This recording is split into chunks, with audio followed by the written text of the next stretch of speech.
Hello, this is Dr. Grande. Today I will analyze the case of David Sconce. He is the topic of an HBO documentary titled The Mortician. First, I'll look at the background of this case, including the timeline of the crimes, then offer my analysis. David Wayne Sconce was born on March 27, 1956, in Santa Barbara, California. He was raised by his father, Jerry, and his mother, Lori Ann, along with one brother named Gary. In the 1980s, David's parents took over a business called Lamb Funeral Home, which was located in Pasadena, California. The business was established in 1929 by a man named Charles Lamb. His son, Lawrence Lamb, took over in the 1950s. David's mother, Lori Ann, was Lawrence's daughter, which is how she and her husband, Jerry, ended up with the business. David's job with the company was to manage the cremation services. The business had a small crematorium with 2 ovens. Each oven was capable of cremating one body every 2 hours. In 1981, the last year the business was under the control of Lawrence Lamb, they cremated 194 bodies. David took over in 1982 and had bold plans to increase this number dramatically. He realized that he could boost the number of cremations by placing more than one body in an oven at a time. This was illegal and unethical. It would mix the remains of multiple people together. In the documentary, David commented on his scheme to increase efficiency, saying, quote, "I could cremate one guy in 2 hours, or you could put 10 of them in there and take 2.5 hours. So what would be the difference? There is none," unquote.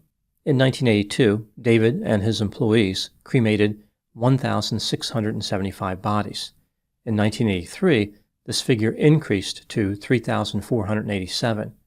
It moved up to 4,350 in 1984 and 8,173 in 1985.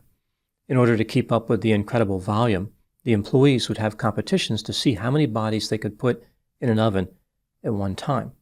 Some employees reported they were able to get 30 bodies inside. This involved breaking bones in order to make the bodies fit. David became well known in the funeral home community for his amazing ability to cremate large numbers of bodies. This is not something he concealed by any measure. He even drove a Corvette bearing the license plate, "I burn for you." On November 23, 1986, the crematorium was destroyed by fire after an employee started the ovens, stepped out to use drugs, and fell asleep. Despite this setback, David kept accepting bodies for cremation. He moved his operations to a ceramics factory in Hesperia, California, about 71 miles to the east. There he could fit up to 200 bodies in an oven at one time. People who lived in the area started reporting strange smoke and flames coming from the factory. On January 20, 1987, the police and other officials paid a visit to the facility. They found a large number of bodies waiting to be cremated and an oven full of partially burned human remains. As the investigation continued, other criminal behavior was uncovered. For example, David had been harvesting body parts and stealing gold out of teeth. David's parents also found themselves in trouble for various offenses. For example, his mother, Lori Ann, had collected prepayments for funeral services, but never reported the accounts. She ended up collecting $90,000 in interest that did not belong to her. Ultimately, David's parents were convicted of a few charges and sentenced to 3 years and 8 months in prison. David ended up taking a plea deal to resolve the charges that he faced. On August 30, 1989, he pleaded guilty to 21 counts, including removal of body parts, mutilation of human remains, multiple cremations, commingling human remains, assault, and robbery. He received a 5-year prison sentence, not quite the eternal rest some might have hoped for. David only served 2.5 years. However, he had more legal problems. He had also been accused of murder and conspiracy to commit murder. These were 2 separate cases. The murder charge stemmed from the death of a competitor named Tim Waters, who died on April 8, 1985. The police believe that David killed him using oleander. The conspiracy to commit murder charge involved a case where David allegedly hired someone to kill a potential buyer of a rival crematorium in 1986. This man was named Eli Estefan. The plan was to kill Eli by planting a bomb in his car. In April 1991, the murder charge was dropped. Again, that case was based on the death of Tim Waters. An autopsy revealed that there was no oleander in Tim's system. David was still facing the conspiracy to commit murder charge, but he was released on his own recognizance in late 1991. By this time, his parents were also out of prison. The family moved to Bullhead City, Arizona, where David worked as a bus driver. He was arrested after printing and selling fake bus passes. After pleading guilty, he was sentenced to 5 years in prison.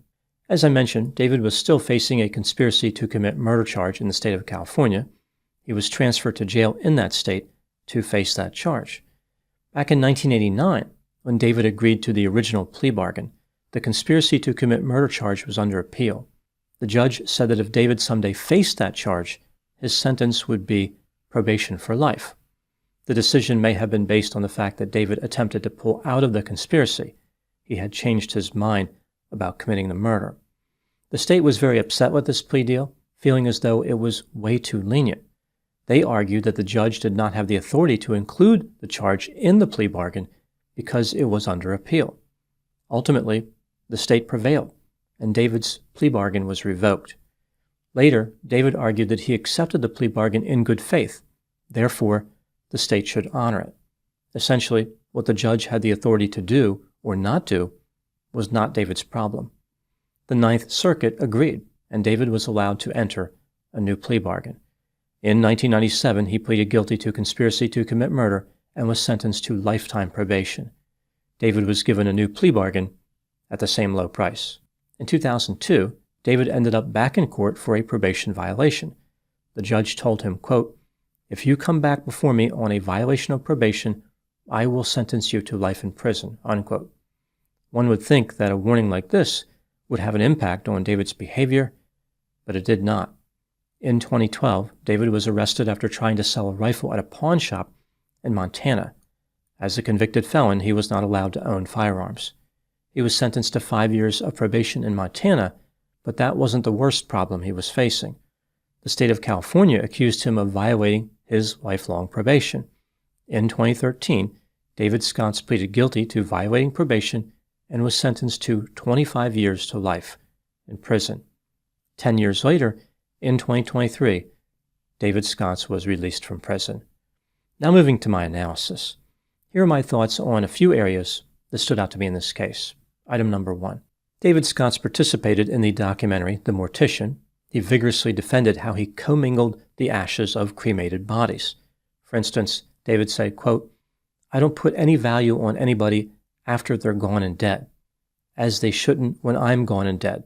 That's not a person anymore," unquote. At times during the documentary, he expressed some remorse for a few of his offenses, but not the commingling. He tried to make the case that it was logical and efficient, therefore no one should be upset by it. When confronted with how it could have made loved ones upset, David did not appear to understand that concept at all. He had no empathy for his victims and no appreciation that other people might have different values than he did. Item number 2. One man who was interviewed said that David had an excuse for everything. This was an astute observation. There was a theme in the documentary where David explained away his bad behavior. He blamed everybody but himself, including conspirators, his family members, and competitors. Feeling as though he had been dealt with too harshly, David said, "How long do I have to be punished?" and complained about how he could not go back in time and change things. He was ready to move on with his life. Item number 3. David complained about being abandoned by his parents. His father, Jerry, died in 2019, and his mother, Lori Ann, doesn't talk to him anymore. He blamed them for getting him into the mortuary business, as if that caused his problems, but also said that a football injury started a chain reaction which led to his misfortune. If only that injury never occurred, who knows what greatness David could have obtained. There is the sense that David wants to be a hero, a villain, a victim, and a tough guy, all at the same time. He is aimless to a degree and desperate for attention. Item number 4.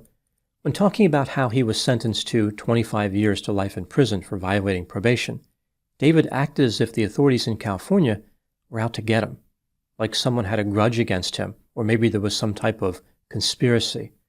This is a particularly confusing assertion, considering how, in 2002, a judge promised David life in prison if he violated probation again. David, of course, did violate probation again. This is yet another example of David trying to deflect blame and make himself seem important, like these officials in California were obsessed with him. He was so special, they simply could not resist targeting him in some way. Item number 5. At the very end of the documentary, there was a peculiar interaction where David was talking about being robbed at gunpoint at a cemetery. He said, "All I can say is, do you think I found that guy?" David then said, quote, "It's one of the things I can't talk about. The other thing I'll tell you about too, but you can't talk about that either. Really, there's 3 of them altogether," unquote. When the producer said he did not want the information, David said, quote, "It's never going to come back. It's never going to come back. Can't come back," unquote. It appears as though David was getting ready to admit to some sort of homicide. This is a risky strategy, but David cannot help bragging. He wants to appear dangerous. He is essentially saying that I have a secret. I am a man of intrigue and mystery. There's a sense that David simply cannot resist getting himself in trouble. Here he was, just released from prison, and he's already trying to confess to killing somebody, or maybe to killing 3 people. Again, he said, there's 3 of them altogether. Item number 6, what do I think happened in this case? This is just a theory, my opinion. David Sconce was self-centered, impulsive, irresponsible, immature, reckless, sensation-seeking, manipulative, deceptive, cynical, opportunistic, greedy, lazy, vindictive, petty, sadistic, arrogant, condescending, pretentious, attention-seeking, had a sense of entitlement, and was exceedingly creepy. The documentary spent a lot of time on how David may have killed Tim Waters, almost like he beat the system. However, there is no mystery as to David's potential to commit homicide. He pleaded guilty to conspiring to kill Ellie Estefan. When looking at David's entire criminal history, he should have been imprisoned for life. Despite being fortunate enough to be released, David couldn't help himself when he was approached to participate in the documentary about his crimes. He was all too happy to dig his own grave. David alluded to the idea that he committed more serious offenses for which he escaped responsibility, like he was trying to talk himself back into prison. There's a sense that David wants to be thought of as a master criminal who had this amazing adventure, but his behavior demonstrates that he is a menace to society and his own worst enemy. As far as the lesson learned in this case, in a peculiar way, it may come from David Sconce himself. His central argument was that a funeral home should be treated like a business. From his perspective, that meant selling body parts, stealing gold, commingling ashes, and committing other offenses. But there are other non-criminal ways to look at this. David was able to get away with his offenses, in part, because when people get involved with funeral homes, they usually don't ask too many questions. The catalyst for involvement with a funeral home is the death of a loved one, which means that people are understandably feeling a lot of emotions, like grief. It doesn't feel like the right time to scrutinize the funeral home business or to negotiate a better price for any of the services. People don't want to seem pushy or invasive. They are fine with the idea of the funeral home worker simply performing their work in peace. Asking a lot of questions may even feel like betraying the person who died. Like, why would somebody be thinking about money instead of thinking about the loved one? The timing just makes it seem insensitive. Comparison shopping isn't the priority. David understood this. He realized that the funeral business presents a great opportunity to take advantage of people. In this reduced scrutiny environment, criminals like him could make a lot of money. There are many purchases that people make which don't involve much in the way of emotion. In these instances, consumers get a better deal because the competition is strictly based on price. For example, not too many people get emotionally attached to a car insurance policy. You never hear someone say, "Well, I know I pay more with this particular insurance company, but me and that policy, well, we've been through a lot together. I would hate to give it up." It would just feel like a betrayal. The funeral home business is much different. These businesses don't have to compete purely on price because people are not shopping around. Moving back to the lesson learned, I think the lesson here is that even though it seems callous and maybe even inappropriate, a consumer must always be on guard, even during the most emotionally charge times. The funeral business, for all its solemn dignity, is still a business. David was right about that part. Whenever a consumer is not paying attention to money, criminals certainly will be. Those are my thoughts in the case of David Sconce. Thank you so much for watching. I'll talk to you soon. Just a reminder that I have over 300 pre-release videos on my Patreon account. The videos that I place there are of the same quality as the videos I make public. When I put a video in pre-release status, it usually stays there for several months, if not a year. I will put the link to Patreon in the description for this video.